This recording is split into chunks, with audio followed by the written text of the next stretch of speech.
सत श्री अकाल, जय माता दी, जय भवानी। एक बार फिर से आप लोगों के बीच में आपका भाई, आपका दोस्त मुकुंद जी हाजिर है। तो जैसा कि आपको मालूम है, YouTube पे अपना देशहित नाम का चैनल ऑलरेडी क्रिएट कर चुका हूं मैं, और उस पे देश से जुड़े हुए तमाम मुद्दों को मैं लगातार, मेरा प्रयास रहेगा जिनको उठाया जाए। तो इसीलिए आप लोग का समर्थन चाहिए। तो टॉपिक चालू करने से पहले मैं कुछ लाइनें बोलना चाहता हूं, अगर आपकी इजाजत हो तो। शतरंज में वजीर और जिंदगी में अगर जमीर मर जाए ना, शतरंज में वजीर और जिंदगी में अगर जमीर मर जाए तो जनाब समझिए खेल खत्म, दुकान बंद। धन्यवाद। तो मेरा टॉपिक है रोल ऑफ मीडिया। मीडिया का क्या रोल है दोस्तों? जैसा कि आप जानते हैं, हमारे देश में प्रजातंत्र है, डेमोक्रेसी है। और डेमोक्रेसी का मतलब ये होता है, सरकार जो होगा वो जनता के द्वारा चुनी हुई सरकार होगी। मतलब यहाँ पर जो शासन व्यवस्था का कारोबार है, कि शासन व्यवस्था की जो बागडोर है वो जनता के हाथों में होती है, पावर जनता के हाथों में है। भले उस पावर का इस्तेमाल जो भी जिसकी भी सरकार है वो किसी तरह से कर ले, लेकिन इनडायरेक्टली और डायरेक्टली जैसा बोलेंगे, पावर तो जनता के हाथ में होती है।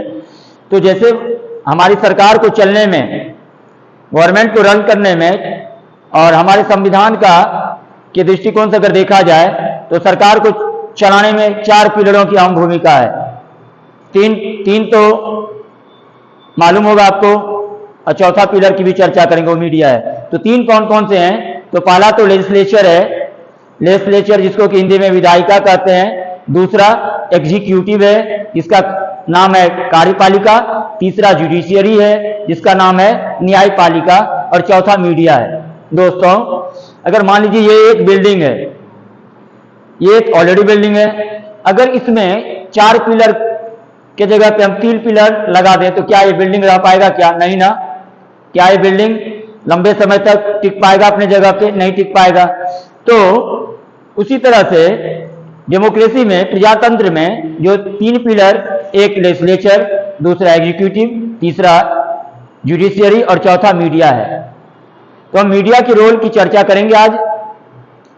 तो जैसा कि हम देखते हैं आज के डेट में जो मीडिया का रोल है, तो सभी आप लोग बुद्धिजीवी हैं, आप लोग को मालूम होगा, जो इस समय जो है हमारे देश में मीडिया 3 धारा में बटा हुआ है।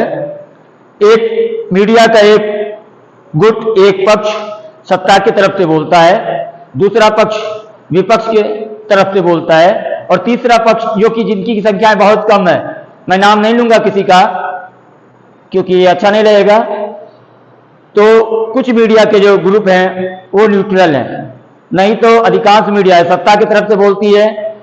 और मीडिया जब ऐसी बातें बोलती है, लगता है जो किसी का पर्टिकुलर पार्टी का स्पोक्स पर्सन है, प्रवक्ता के जैसे अपने बातों को रखती है। तो 3 धारा हो गया मीडिया का, एक सत्ता की तरफ से बात रखने वाला, दूसरा विपक्ष की तरफ से बात रखने वाला, और तीसरा जो ग्रुप है न्यूट्रल है मीडिया का, वो कुछ कभी न कभी गलती से कुछ सही चीजों को जनता के बीच में दिखाती है, बताती है। दोस्तों, अगर इस तरह के मीडिया से अगर हमारा देश चल रहा है और चलते रहा तो इसका आने वाले समय में क्या प्रभाव हो पाएगा? क्या हमारे देश को सही दिशा और सही दशा मिल पाएगी? पहला क्वेश्चन है। और क्या जिस तरह से मीडिया का रोल अभी हो रहा है समाज में, क्या इस तरह से हमारे समाज में सही इंफॉर्मेशन जा रहा है? तीसरा क्वेश्चन, क्या मीडिया के इस रोल से समाज के नौजवान, बुजुर्ग और हमारे आने वाली जनरेशन जो बढ़ रहे हैं, जो ग्रो कर रहे हैं, क्या वो खुश हैं? क्या उन्हें कुछ अच्छी सीख मिल रही है? नहीं ना। तो कहने का अर्थ यह हुआ, जब तक मीडिया का रोल प्रजातंत्र में, डेमोक्रेसी में निष्पक्ष नहीं होगा, अपनी बातों को मजबूती के साथ बिना किसी के प्रभाव में आए बिना वो नहीं रख पाएंगे, तब तक वो सही चीजें, सही बातें, सही न्यूज जनता तक नहीं पहुंचा पाएंगे। दूसरी बात, हमारे मीडिया को मिर्च मसाला चाहिए होता है। वो करते क्या हैं? अभी रिसेंटली एक सीमा हैदर नाम की औरत पाकिस्तान से इंडिया आई, हमारे देश के मीडिया वालों ने सब कारोबार छोड़ के, सब काम को छोड़ के उनके पीछे लग गए। क्यों? क्योंकि उनको चाहिए कुछ मिर्च मसाला। मतलब उन पे ऐसे रिसर्च करने लगे, जैसे लगा जो उन पे रिसर्च करके चंद्रयान 4 बना देंगे। सीमा हैदर पर इतना रिसर्च किया गया, लगा जैसे चंद्रयान 4 का खोज हो रहा है वो उधर। तो ये है हालात हमारे देश की मीडिया का। मैं ये नहीं कहता हूं वो बहुत पढ़े लिखे हैं, हम तो वो बहुत ज्यादा बुद्धिजीवी हैं, बहुत ज्यादा शिक्षित हैं, उनके विचार बहुत उच्च हैं, लेकिन ये हालात ऐसे ही हैं, हालात ऐसे हैं जो वो मेन स्ट्रीम मुद्दा को छोड़ के, मेन मुद्दा को छोड़ के किसी और मुद्दे को पकड़ लेते हैं, जिनसे कि जनता का कुछ बहुत ज्यादा फायदा होने वाला नहीं है। एक चीज और मैं बताना चाहूंगा, अगर आज के डेट मैं भी समाचार देखता हूं, सब समाचार देखते होंगे, मीडिया को अगर किसी चीज के बारे में अगर बताना होगा, मान लीजिए मेरे हाथ में एक मार्कर है, ये मार्कर अगर बताना चाहे, अगर मीडिया बताना चाहेगी ये एक मार्कर है, तो उसको ये डायरेक्ट मार्कर नहीं बताती है। वो क्या बताएगी मार्कर के बारे में? ये जो इंसान खड़ा है 6 फीट का इंसान है, दुबला पतला है,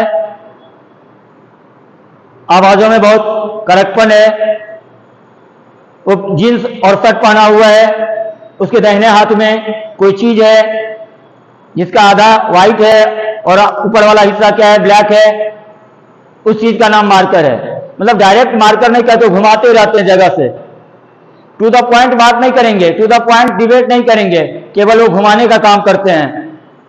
तो आजकल न्यूज चैनल वाले का यही स्थिति हो गई है।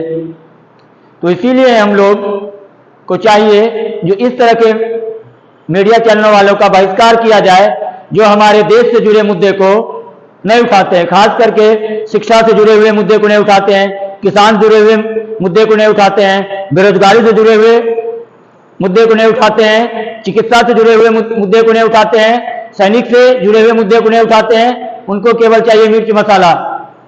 किसी बड़े बड़े नेता के पीछे लग जाएंगे, किसी फिल्मी स्टार के पीछे लग जाएंगे, लेकिन ग्राउंड स्तर पे जहां पे उन्हें पहुंचना चाहिए, जिनके साथ मिलकर काम करना चाहिए, हमारे देश में किसान की क्या स्थिति है, कहीं बाढ़ में फसल बह गया, कहीं पे सुखाड़ हो गई, उनके लिए आवाज उठाने में उन्हें बहुत दिक्कत हो रही है।